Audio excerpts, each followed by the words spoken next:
Today the grade 7s and 8 are going to take you into a time machine.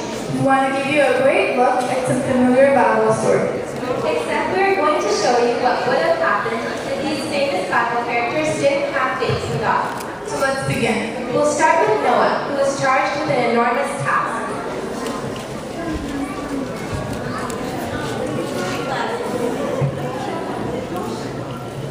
Hello again, Noah. How are things coming with the ark? Oh, hi God. Well, hi's a hello, not hi up in the sky. Well, I guess you're that too, so hi God. The ark I told you to go looks about the same as it did last week. Well, yes. I haven't exactly had the time with all the stuff that I have to do. Noah, you aren't that busy. 95 don't exist yet. What's a 9 to 5? Never mind. Why is the ark more complete? Well, I'm thinking it might be easier if we have all the animals come in first. Then we just build around them, you know? I hate to build it too big or use too much wood. Someone might need it later. Noah, I'm going to flood the earth. There won't be anyone left to need it. What are those things on your arms? Oh, these? I came up with these as an alternative for the ark. They are safer, smaller, and they fit better in a garage. I'm just going to hand these out to my family and the animals and such, and we'll all be fine. I call them life-saving air deposits around your arms for floating. Noah, I commanded you to build an ark, and you come to me with these floaty things? Ah, floaties. That's a good name. Mind if I borrow that? Do those even work? Well, I haven't exactly found another test subject. Apparently, they don't work well in the event of a shark attack. Noah, you've been wasting your time and energy trying to come up with your own way out. Do you really think those things work better than my plans? Probably not. Probably not. Too bad. These things could have been big. So besides the fact that you're wasting time and energy with your own ideas of what's best, why isn't the ark complete? Well, honestly, God, I'm embarrassed and scared. Of what? God, it's all these sinners. They're laughing at me. They think I'm crazy. But you're right, because you are following me.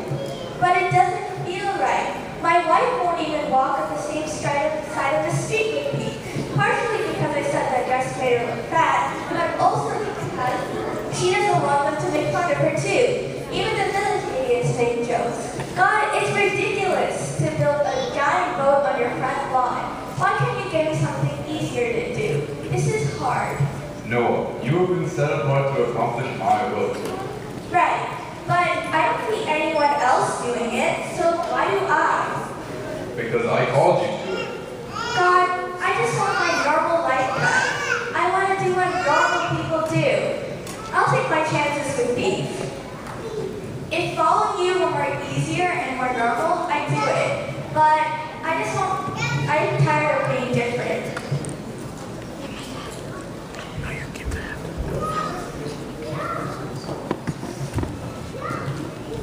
It says in Hebrews 11 verse 6, but without faith it is impossible to please him.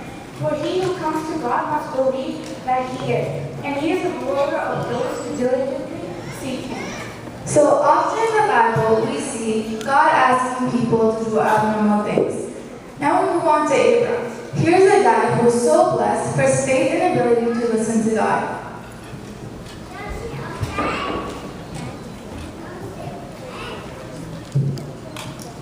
Abraham, leave your family and your home and go to the land I will show you. Great things will happen. You will be a blessing and you will be blessed. Sure thing, God. I'll pack up right now. Where are we off to? To a place I will show you. Okay, where's it at? I will show you. Okay, can you give me a hint? All you need to know is I will show you and be with you every step of the way.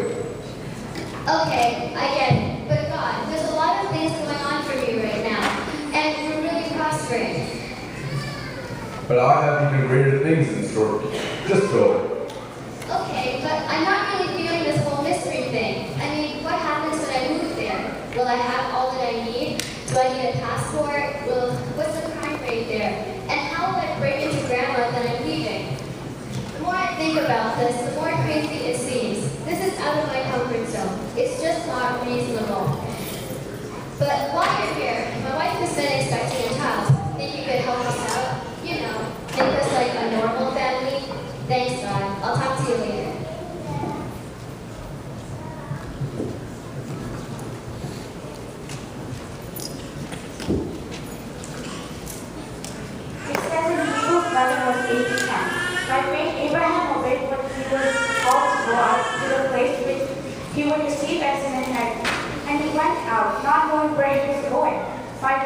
dwelt in the land of the promise as in a foreign country, dwelling in tents with Isaac and Jacob, the heirs with him of the same thought. For he waited for the city, has foundations whose builder and maker is God.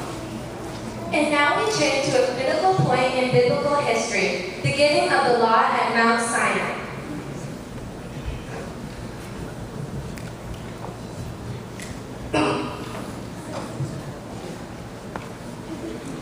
And no shall not come it. There you have it. 2 tablets, 10 commandments, no excuses. Now we need to discuss getting the piece of new threads. I can't even get a whiff of all the goats flowing away from Aaron. Hang on just a second, God. I've got a problem here. You smelled it too? No. Well, yes, but that's not the problem. It's these commandments. I just don't think these are going to work for us. Well, I only heard of 2 others. The dozen amendments just don't sound holy enough. And I appreciate that. I really do. But these commands. Well, resting on the Sabbath I really like. So if that's okay, I like to move that to the top of the list. But these others. Number 1's too tough, number 5 is inconvenient, and number 6 to 8, I just don't think the people are going to want to do them. But these are my commands. Right, and I get that. But this is my life we're talking about here. I give you the life. Want to give it back? No, of course not. It's just that Bella on the other mountain is giving us a pretty sweet deal. It's more fun, it's easier, and I think he's got dental too. But I'm the God Almighty, the great I am. And I'm the great I am not. Not going to do these. Ha ha ha ha. But seriously, God, I think you're awesome. That trick with the bush and the snake out of the staff thing was really cool. But now you're asking a lot. I mean, you freed us just to give us a bunch of euros? Moses, I buy you out of slavery and I give you a new life. I'm going to give you more than you ever dreamed. Right. Okay, let's compromise. Keep them in the same order and we'll keep command number 8. But only obey number 1 when we can. And number 5 should only apply to the people who can't keep the rest of them. But number 7 definitely needs to go. Okay? Just as it's even part of. Thanks! No, Moses, these commandments are my commandments. Well, possession is 9/10 of the law, and I got the tablets right here, so... Moses, I created you and I know these laws are best thing for you, to keep you from harming those hurtful others. Well, that's your opinion. Look, I think these people and they're happier than ever, so I think I've got this. Now, if you'll excuse me, I've got to go tell the people what they want to hear. Hey, check it out, guys. I got the 7 suggestions straight from God.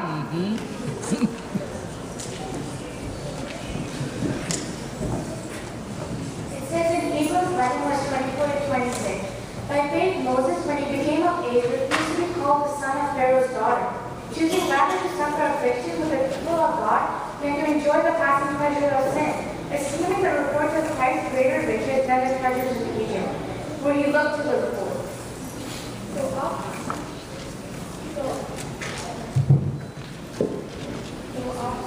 Well, we see God asking people to do abnormal things. Now we go on to David, who was known and admired for being a man after God's own heart. We also have Nathan, who had great courage to deliver the message from mighty God. Okay, I hear Nathan needs to see. Let's make this quick. Release her on 20. Hello again, Nathan. Listen, you were right about the donkey. Turns out this one gets way better mileage than all the rest. Hey, when is your sister coming over again? I sure do miss those brownies. Thank you, sir, but we need to talk. So I hear. What's on your mind? King David, we have a problem. Well, not really a problem, more like a situation that, well, it really could be more of a, hey, how's the new donkey working out? I just said it's fine. Aren't prophets supposed to know things before I say them? I guess so, but, just say it, Nathan. Okay, you have, well, maybe looked up the Bathsheba and, I don't know, I just feel... Hungry? Someone bring my friend some nachos! No, I'm not hungry. It's okay. I'm quite the opposite, really. I just don't think God would be very happy with what you did. And what did I do exactly? With Bathsheba, you... Oh, you mean a person in my kingdom, making her my subject. thus making an extension of my property. And her husband, what did he say? Help me, because now he's squashed like a bug. So then he's dead. I think so. Well, that's what someone said. You think I'm to blame? Well, sir, I don't want to say that, but Listen here, Nathan. What was she doing on the roof anyway? Why can't she put up a curtain or something? And if her husband found out, he'd probably try to kill me. Do you want your king dead? of course not. It just doesn't seem right, and I don't think God would be pleased. Here's the thing, Nathan. You came into my house, pointing fingers and throwing accusations like a hypocrite. You're not perfect either. Remember that time you stepped on that little girl's toe? And I'm the king. I'm the king for a reason. So stop thumping the door at me and worry about yourself. Sheesh, I've got so much to worry about. And this guy comes in here telling me I'm a horrible person for making one tiny mistake. Nobody's perfect.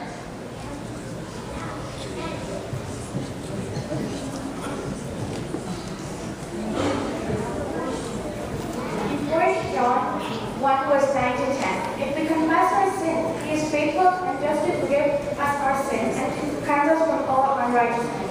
If we say that we have not sinned, we make him a liar, and his word is not in us. There's a lot to be said for seeking and possessing the very heart of God, and the courage to call it like God sees it. Now we will move forward all the way up to Jesus' time. Peter is a guy who has a reputation for misunderstanding things, but you have to appreciate his heart and the courage to speak up and try. Here's what could have happened.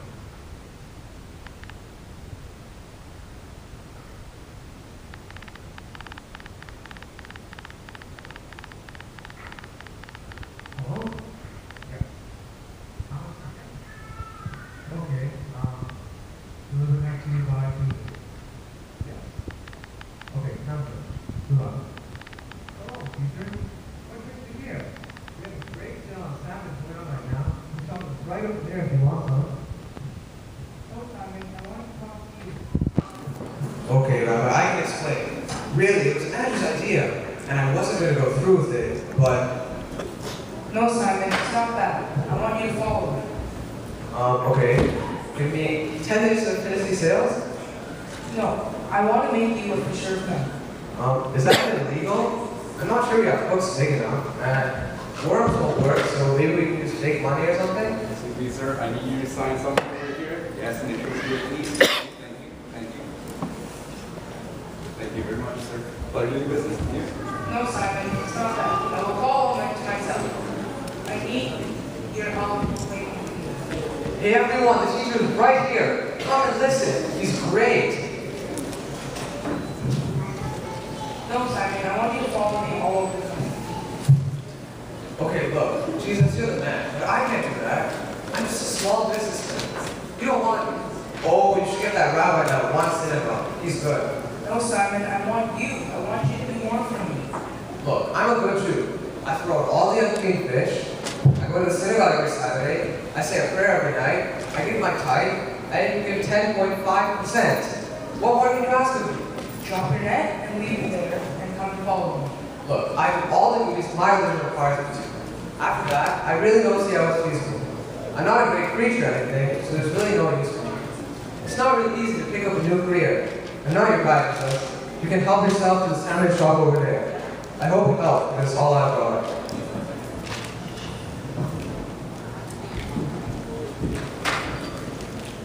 In Luke 9:23, then he said to them all, if anyone desires to come after me, let them deny themselves and take up his cross daily and follow me.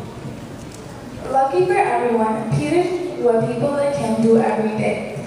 Jesus himself ruffled quite every feather with his strong conviction, giving him the confidence to do the hard things. Peter, okay, who do the people say I am? Well, some say you're a prophet, some say you're a teacher, and some say you're a fake. A fake? What do you mean fake? Who are those people? I can raise you from the dead and I can put you there too. No, Jesus, I don't think that's a good idea. Oh, look, there's a Pharisee you can review. Yeah, they're doomed anyway. So Peter, who do you say I am? Well, I've got to agree with some of the others. You are the Messiah. But there's just a little bit of gray area there. Gray area, what do you mean? Well, if you're the Messiah, You're supposed to save us from the Romans and usher in a new empire of peace and prosperity under God's kingdom, forever, for all people, all over the world. But remember, I can do all things through Him who strengthens me.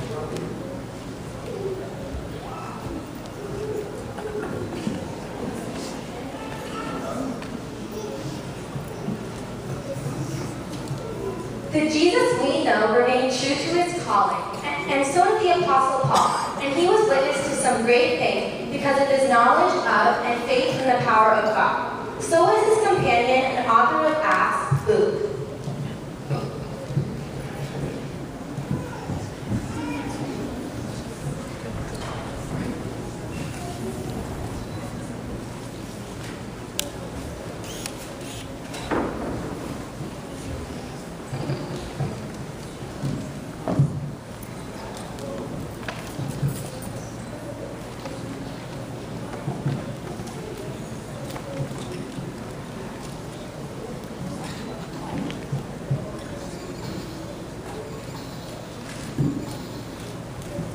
Okay, Paul, tell me again what happened. I need to write this down. Well, I was in the house when I heard a band of rumors. Then somebody said it was just you speaking. My grandmother made the exact same noise. Did she enter into the place peacefully? Yeah, well, apparently this guy was sleeping next to the window, and now he's saying he fell out. Great disturbance.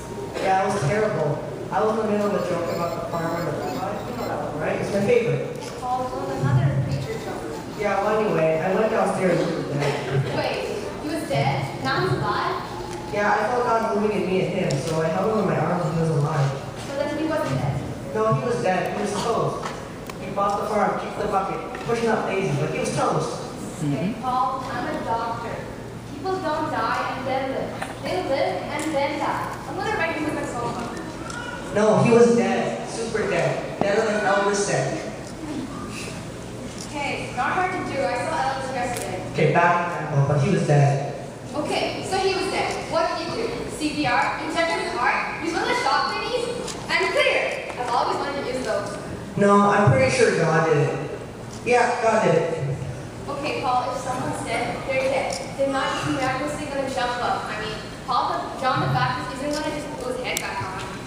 I don't know how God did it, but it's true. He healed the eunuchs. Paul, the numerous witnesses laws. Laws that can't be broken. Even by the one who made those laws? Paul, miracles don't happen every day. So are you saying you never prayed for a miracle? Of course not. I always pray that God is the doctor, or that the disease is dangerous. But most of the time, I just pray that they clear the room for the next patient, because it's ridiculous to believe that someone can heal like that. Luke, you're a Christian. Don't you know God can do anything? Don't you know God works in many different ways? You're a Christian. Where's your Christian faith? If you don't mind, I'll write something a little bit reasonable. And Paul put his arms around Eucharist, who turned into a zombie.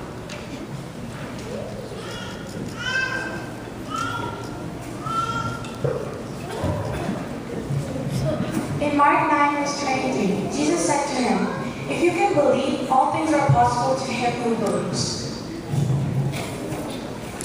All these Bible characters are special because they always put their faith in God in all circumstances. Even though it may have been hard, they always chose to obey God. In the same way, we have to put our faith in God and know that God has a better plan for us. For I know the plans I have for you, declares the Lord. Plans to prosper you and not to harm you. Plans to give you a hope and a future. Jeremiah 29, verses 11.